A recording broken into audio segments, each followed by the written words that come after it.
La conférence parlementaire européenne de solidarité avec le peuple sahraoui a condamné hier la déclaration unilatérale du président américain Donald Trump sur la prétendue souveraineté du Maroc sur le Sahara occidental, affirmant que cette démarche constitue une violation grave de la Charte des Nations Unies et de l'ensemble des résolutions internationales tant de l'ONU que de l'Union africaine. Bouchra Boly.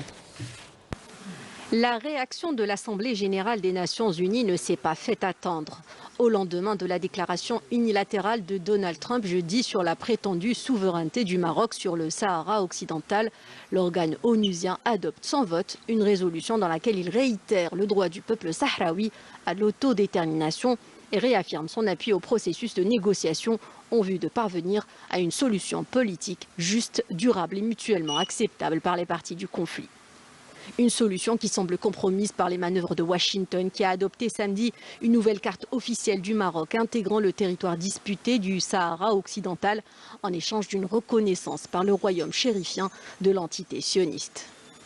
Un deal fustigé par la conférence interparlementaire européenne de solidarité avec le peuple sahraoui, laquelle a vivement condamné samedi la déclaration unilatérale de Donald Trump, affirmant que le Sahara occidental n'est pas à vendre et ne peut être l'objet d'un quelconque marchandage.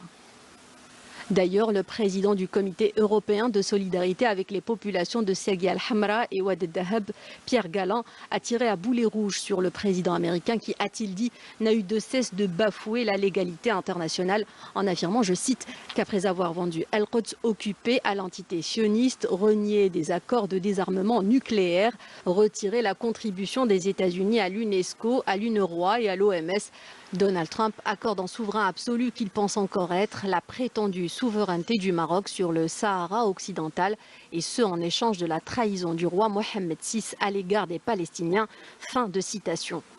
Les participants à la conférence ont par ailleurs condamné avec véhémence la violation de l'accord de cessez-le-feu de 1991 par le Royaume du Maroc et la campagne répressive lancée par la suite contre la population sahraoui dans les territoires occupés, citant à ce propos l'agression marocaine le 13 novembre dernier sur des civils sahraouis dans la zone tampon de Gargarat dans le sud-ouest du Sahara occidental.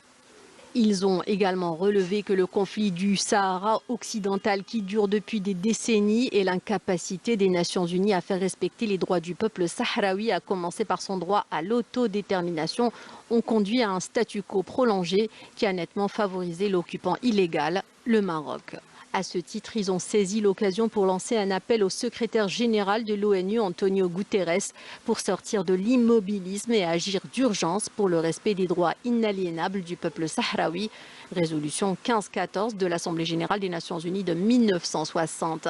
L'ancien envoyé spécial de l'ONU en Libye, Hassan Salamé, s'est à ce propos dit inquiet de l'usure du droit international après l'annonce de Trump.